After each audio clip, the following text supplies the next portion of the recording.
ଆପଣମାନଙ୍କ ସହିତ କିଛି ମାସ ତଳେ ବୋଧେ ମୁଁ ଏଇ ଭିଡ଼ିଓଟି ଥରେ ସେୟାର କରିଥିଲି। ତ ଆଜି ଭାବିଲି ଆଉ ଟିକେ ଆଜି ଆପଣମାନଙ୍କ ସହିତ ଆଉ ଥରେ ସେୟାର କରିବି।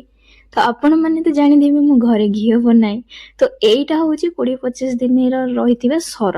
ତ ତାକୁ ମୁଁ ଷ୍ଟୋର କରି ରଖିଥାଏ।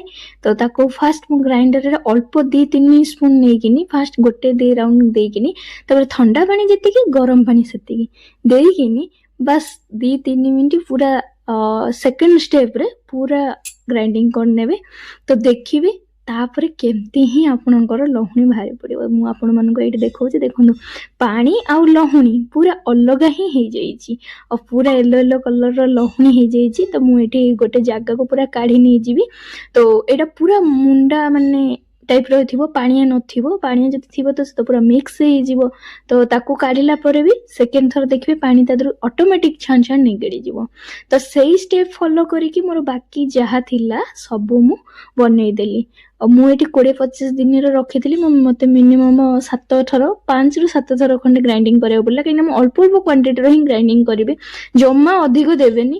ତ କଢ଼େଇକି ନେଇଗଲି। ଏଇ କଢ଼େଇଟା ନେବାର ରିଜନ୍ ସମସ୍ତେ କହିବେ କଳା କଢ଼େଇ, ଡାର୍କ କଢ଼େଇ।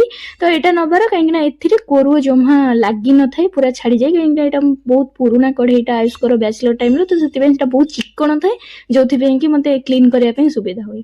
ତ ଏଠି ମୁଁ ଅଲରେଡ଼ି 2ଟା ବମ୍ ଘିଅ କରିସାରିଛି। ଗୋଟେ ବମ୍ରୁ ମୁଁ ଅଲରେଡ଼ି ଖାଇକି ସରିଗଲାଣି, ଆଉ ଗୋଟେ ଚାଲିଛି କଣ୍ଟିନ୍ୟୁ। ଆଜି ସେ ବମ୍ଟା ବି ମୋର ଫୁଲ୍ ହେଇଗଲା। ତ ମୋର କାମ ସରିଲା ବେଳକୁ ଆୟୁଷ ଆଜି ଟିକେ ବେଳାବେଳି ପଳେଇ ଆସିଥିଲେ କମ୍ପାନୀରୁ। କହିଲେ ଚାଲ ଟିକେ କ'ଣ ଖାଇବା ପିଇବା କରିକି ଆସିବା। ତ ଆମେ ସେଇ ଫୁଡ୍ କୋର୍ଟକୁ ପଳେଇଲୁ। ଆଉ ଆୟୁଷ ଗୋଟେ ନେଇ ଆସିଥିଲେ ମସରୁମ୍ ଚିଜ୍ର ଦୋସା, ତା ଦେହରେ ଢେର ସାରା ଚିଜ୍ ଥିଲା।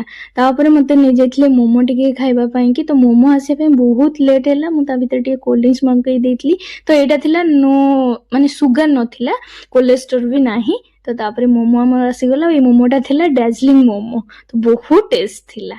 Thank you for watching. ସେ ତ ତାଙ୍କର ଆଇସ୍କ୍ରିମ୍ ଖାଇଲେ ଆଉ।